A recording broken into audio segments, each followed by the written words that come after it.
Hey everybody, so long story short is we're going to dig up a wild leek back here.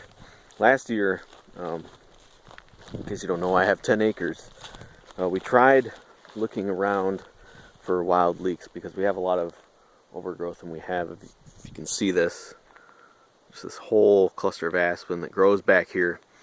And wild leeks are pretty common in this area, but we weren't able to locate them on our property, and so I was kind of bummed that I was probably going to have to try and grow them myself here. But the other day, we were out here, and it's early spring, and so things are starting to come up, and we noticed that over in the swampy area ahead of us, there's an unusually green patch of growth that we saw, and I just had a suspicion because it didn't look like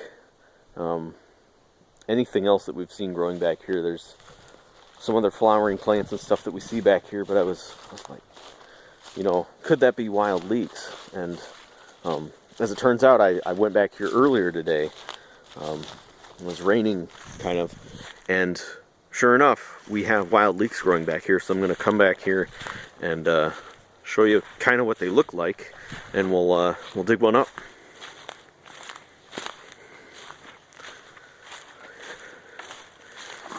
Just making our way back.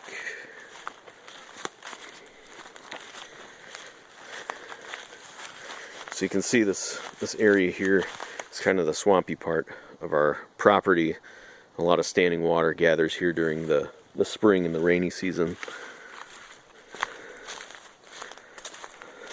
But there's a lot of vegetation back here.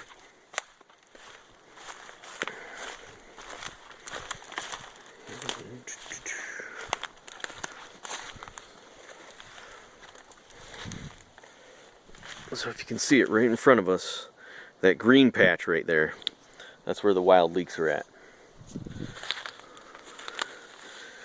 And you'll know leeks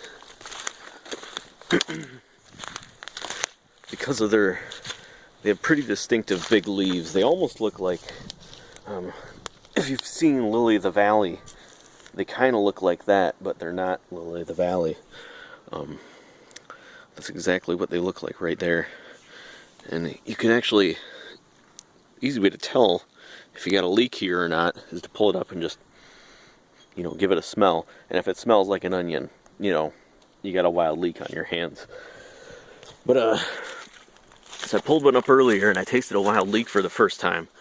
And I gotta say, it definitely, it's an onion, but it doesn't taste like an onion. It tastes more like garlic than it does an onion.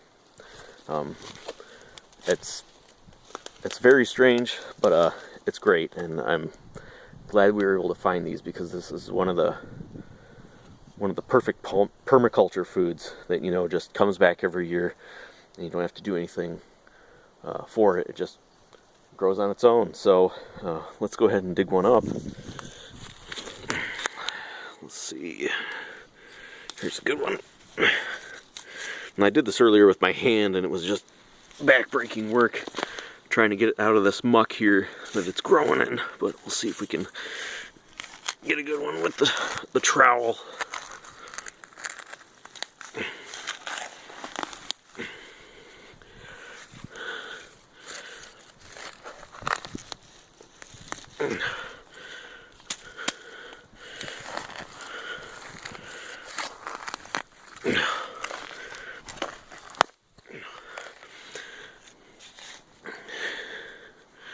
I don't know if it's characteristic to the leeks per se, but there's a lot of heavy root growth in here that's hard to get through. Just see if I can stick my hand in there and pull it up. So, get all that muck out of the way. So there's a little one, and that's all we'll take for today. But yeah, that's a wild leek, folks. Native to a lot of areas of the country, but they're just a reminder we're here in northern Michigan, and if you are willing to look, these guys are all over the place, and they taste great, and like I said, they come back every year. You just want to consume them in moderation so that you don't deplete them. But yeah, just an amazing plant, and always a fun thing to find in the spring, I think. Yeah, I was ecstatic when I found these on my property, because it's one more thing that you don't have to plant yourself. It's already there and it's growing for you, and just a really great crop, native crop to the U.S. So yeah, we'll take this back to the house, and I'll catch you guys later.